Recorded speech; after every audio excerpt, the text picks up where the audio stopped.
పిల్లలేరుకోవడానికి నేను పిచ్చిదాన్ననుకున్నావా?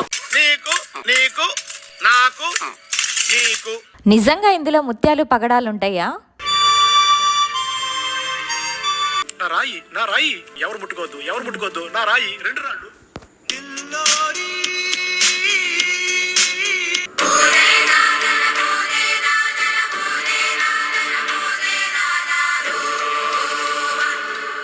హాయ్ అండి అందరికీ, వెల్కమ్ టు మై ఛానల్.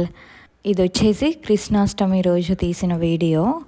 ఆ రోజు మా వారికి హాలిడే లేకపోవడం వల్ల మేము లేట్గా అయితే టెంపుల్కి వెళ్ళాము. ఇది మా ఇంటి పక్కనే ఉన్న టెంపుల్, జస్ట్ వాకబుల్ డిస్టెన్సే. కేరళలో ఎలా చేస్తారంటే ఈ కృష్ణాష్టమి సెలబ్రేషన్స్ అనేవి ఈవినింగ్ 4 o'clock నుంచి సిటీలో నుంచి వస్తారంట ఊరేగింపు. అక్కడ నుంచి డైరెక్ట్గా టెంపుల్కి వచ్చేస్తారు. నైట్ 8:30 కల్లా క్లోజ్ అవుతుంది. జనాలు అయితే చూడడానికి చాలామందే వచ్చారు. కేరళలో ఎలా చేశారో అని చూపించడానికి మాత్రమే ఈ వీడియోస్ యాడ్ చేశాను. ఇది వచ్చేసి సండే వ్లాగ్. సండే రోజు మేము చికెన్ బిర్యానీ అయితే చేసుకున్నాము. బిర్యానీ ఫుల్గా తిని బయటికి వెళ్దాము అనుకున్నాము. ఎక్కడికి తీసుకెళ్లారంటే కేరళలో one of the tourist place అయిన ఫోర్ట్ కొచ్చికి తీసుకెళ్లారు. ఏంటంటే నాకన్నా ఇక్కడ విజిట్ చేసే ప్లేసుల గురించి మా వారికి ఎక్కువ ఐడియా ఉంటుంది. సో దట్ ఏంటంటే కేరళలో ట్రిప్ ప్లాన్ చేసుకునే వాళ్ళకి అది హెల్ప్ అవుతుందనే ఉద్దేశంతో మైక్ని మా వారికి హ్యాండ్ ఓవర్ చేయడం జరిగింది. అదండి సంగతి. ఓకేనా? అదేంటండి, నేను ఇంకా ఏం చెప్పలేదు, మీరు చెప్తానన్నారు కదా. అన్నానా? అనేమంటాలే, మర్చిపోయా. ఇంతకు ఏం చెప్పాలి అస్సలు మిమ్మల్ని. సరే సరే, జస్ట్ కిడ్డింగ్. నేను మొదలెడతాగా. ఇక్కడ కనిపిస్తున్న అపార్ట్మెంట్స్ అన్ని లేక్ వ్యూ అపార్ట్మెంట్ లాగా బ్యాక్ వాటర్స్ వ్యూ అపార్ట్మెంట్. ఇక్కడ ఎక్కువ బ్యాక్ వాటర్స్ ఉంటుంది కాబట్టి ఈ అపార్ట్మెంట్స్ కి వెస్ట్ సైడ్ గానీ ఫ్లాట్స్ తీసుకుంటే సన్సెట్ ని హ్యాపీగా డైలీ ఎంజాయ్ చేయొచ్చు. ప్రజెంట్ మనం అయితే ఎర్నాకుళం వచ్చేసాము. ఎర్నాకుళంలో సిటీలో ఉన్నాము. ఇక్కడ నుంచి ఒక 10 to 15 kilometers ఉంటుంది. కానీ టైం మాత్రం ½ an hour పైన చూపిస్తుంది. ఎందుకంటే ఇక్కడ ఉన్న ట్రాఫిక్ అలాంటిది. చాలగూడ నుంచి ఫోర్ట్ కొచ్చికి 3 ways ఉంటాయి. మొత్తం 60 kilometers, 2 hours జర్నీ ఉంటుంది. ఆ 3 దారులు అలాగే జర్నీ అనేది ఎలా ఉంటుందో తర్వాత చెప్తానండి. ప్రజెంట్ అయితే మనం ఎర్నాకుళం నుండి ఫోర్ట్ కొచ్చి వెళ్లే దారిలో విల్లింగ్టన్ ఐలాండ్ అనే ప్లేస్ కు వచ్చాం. ఈ బ్రిడ్జ్ అనేది కూడా అదే ఓల్డ్ హైవే మీద కూడా వెళ్తున్నాము. ఈ విల్లింగ్టన్ ఐలాండ్ అనేది కొంచెం ఫారినర్స్ ఉంటారు కానీ ఫారిన్ కల్చర్ లాగా ఉంటుందని చెప్పారు. కానీ విల్లింగ్టన్ ఇప్పుడు కనబడుతుంది అయితే మాత్రం నావల్ బేస్ అండి, ఇండియన్ నావల్ బేస్ అనేది. ఈ విల్లింగ్టన్ గురించి చెప్తున్నాను కదా. ఈ విల్లింగ్టన్ ఐలాండ్ అనేది ఫారినర్స్ ఉంటారు, ఫారిన్ కల్చర్ ఉండదు అన్నారు. నాకైతే ఈ హైవే మీద కూడా వచ్చినప్పుడు ఏమీ కనబడలేదు. అలాగా నార్మల్గా మనలాగే ఉంది.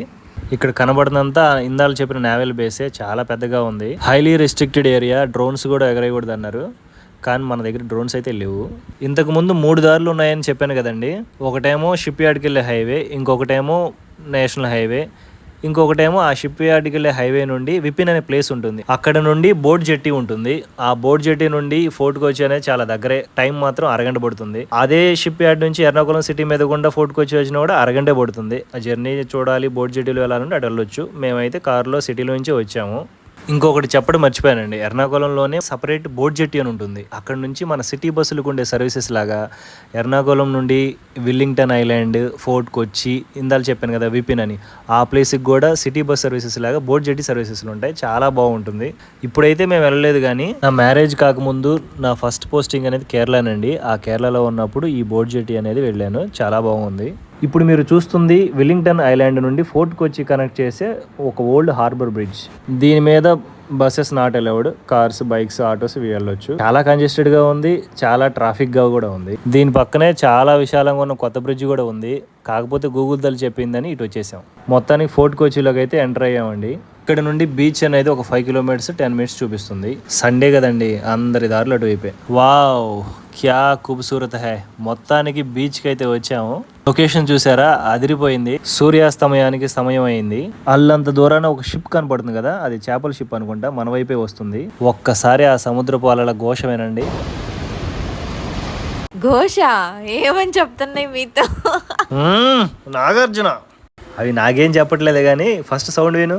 మీ పరాచకాలు పక్కన పెట్టి వీడియో కంటిన్యూ చేయండి. కాంతం, శాంతం, నేను కంటిన్యూ చేస్తాగా.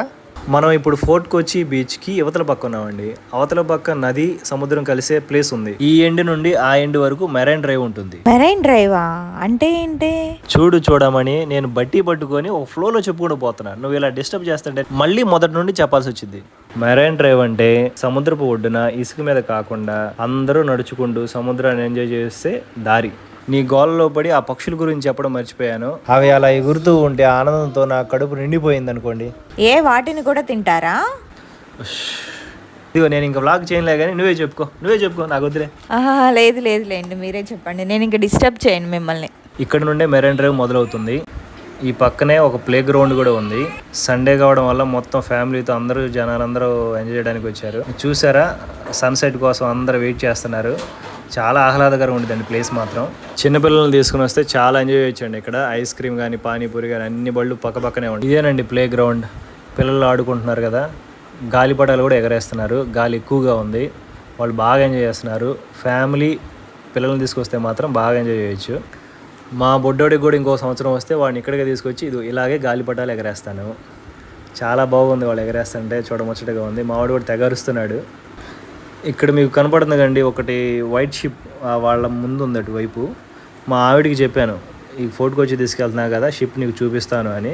మా అదృష్టం బాగుండి కరెక్ట్గా వచ్చింది. మేము వచ్చినప్పుడు దాని వెనక ఇంకొక షిప్ కూడా వస్తుంది, కాదే చాలా దూరంలో ఉంది, అది అక్కడ ఆగిపోయింది. ఈ షిప్ అయితే షిప్ యార్డ్కి వెళ్తుంది. మోస్ట్లీ షిప్స్ చేపలను తీసుకొని వెళ్తుంటాయి అనుకుంటా. ఇది ఇంకో షిప్ కూడా వెనకాలే ఉంది. అది ప్రస్తుతానికి కింద వాటర్ని అయితే కిందకి పోస్తుంది, ఎందుకో తెలియట్లేదు. అది కూడా చేపలను తీసుకొని వస్తుంది. అది ప్రజెంట్ అక్కడ ఆగిపోయింది. ఈ షిప్ అయితే దాదాపుగా వెళ్ళిపోయింది.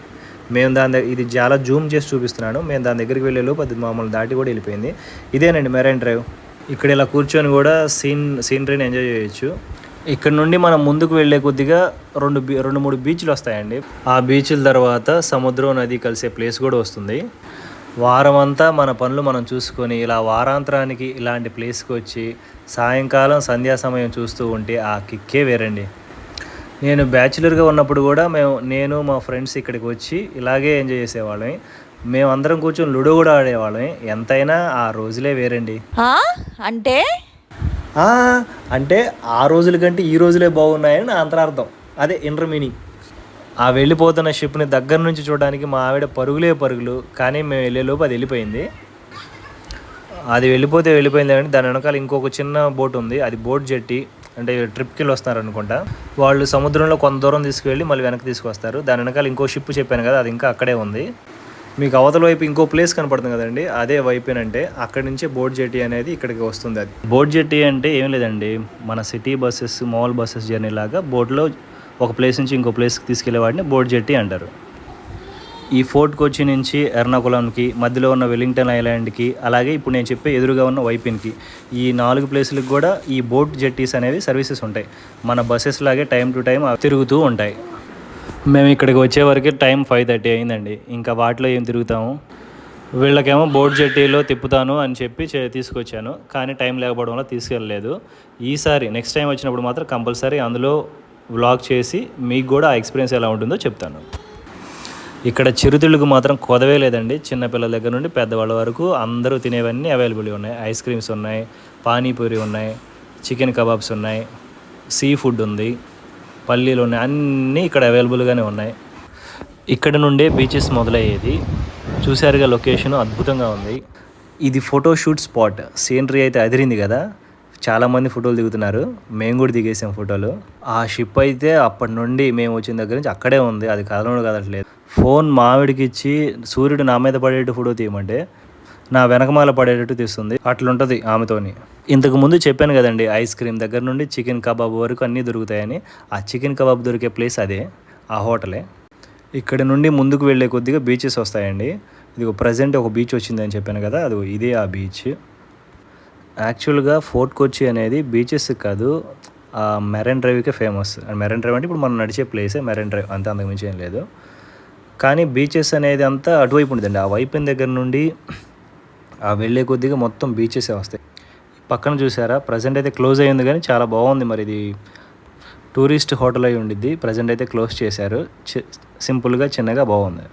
ఈ బీచ్ వచ్చిన దగ్గర నుండి మా వాడు ఒకటే గోల, నేను వెళ్తానో అంటే వాడు మాటల్లో చెప్పట్లేదే కానీ మేము స్ట్రైట్గా నడువురా అని చెప్తుంటే వాడు మాత్రం ఆ బీచ్ వైపు చూపిస్తూ నేను అటే వెళ్తా అంటున్నాడు. చూడండి, నేను స్ట్రైట్గా తీసుకెళ్తుంటే వాడు మాత్రం సైడ్గా వెళ్తున్నాడు. ఆ బీచ్ చూస్తుంటే వాడికి తెలియని ఆనందం ఆపుకోలేకపోతున్నాడు, ఉత్సాహంతో చెలరేగిపోతున్నాడు. 10 ఏళ్ల క్రితం బాంబేలో వచ్చిన తుఫాన్ గుర్తుందా? ఓయ్ ఏం చెప్తున్నావు? సారీ పవన్ కళ్యాణ్ పుట్టినరోజు సెలబ్రేషన్స్ వీడియో మార్నింగ్ నుంచి చూసి ఆ మాన్యాలో పడిపోయి ఆ ఓజీ డైలాగ్స్ చెప్పేశాను. మొత్తానికి మా బొడ్డోడు గోల తట్టుకోలేక కిందకి దించాను. బాహుబలిలో ప్రభాస్ కొండ ఎక్కడానికి ఎంత కష్టపడ్డాడో నేను ఈ రాళ్ళు దిగడానికి అంతే కష్టపడ్డాను. అవి దిగడానికి సరిగ్గా లేవు, పిల్లోడేమో చంకలో ఉన్నాడు, అందుకని చాలా ఆచితూచి దిగాను. బీచ్లో దిగడానికి ఇబ్బంది ఏం లేదు కానండి, మా వాడికి ఏం తెలియదు కదా, ఆ ఇసుకుని వాడి కళ్ళల్లోనూ నోట్లోనూ వేసుకుంటాడని చిన్న భయం, అందుకే నేను దించను. వాడేమో ఆ నీళ్ళను చూసి నేను దిగుతానో అన్నట్టు అటువైపే వెళ్తున్నాడు. ఇంకో పక్క అలలు ఎక్కడ పెద్దవి వస్తాయా అని అదొక చిన్న భయం, అందుకని వదలకుండా అలాగే పట్టుకునే ఉన్నాను. వాడు మాత్రం నన్ను వదులు అని అరుస్తూనే ఉన్నాడు. మొత్తానికి బీచ్లో అయితే మాత్రం బాగానే ఎంజాయ్ చేశాడు, కానీ అలలు మాత్రం వాడిని తాకకుండా దూరంగా పెడుతూనే ఉన్నాను. మావాడేమో ఆ వాటర్ని టచ్ చేయాలి, ఆ ఇసుకని పట్టుకోవాలని తెగ ట్రై చేశాడు. నేనేమో వీళ్ళని చూపిస్తూ డైవర్ట్ చేశాను. ఇక్కడ వాళ్ళు ఏం చేస్తున్నారో చూసారా అండి?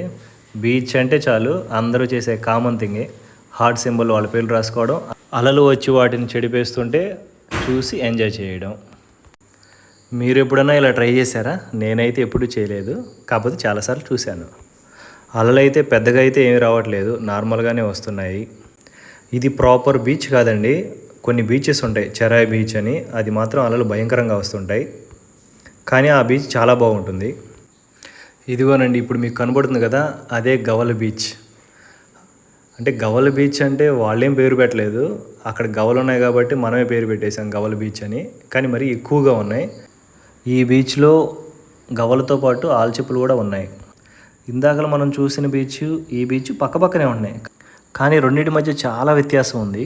ఎందుకంటే ప్రత్యేకంగా ఈ గవల్ బీచ్ చివరిలో చూశారు కదా, అదే నది ఈ సముద్రంలోకి ఎంటర్ అయ్యే ప్లేస్, దానివల్లే ఇక్కడ ఇన్ని మార్పులు వచ్చేసినాయి.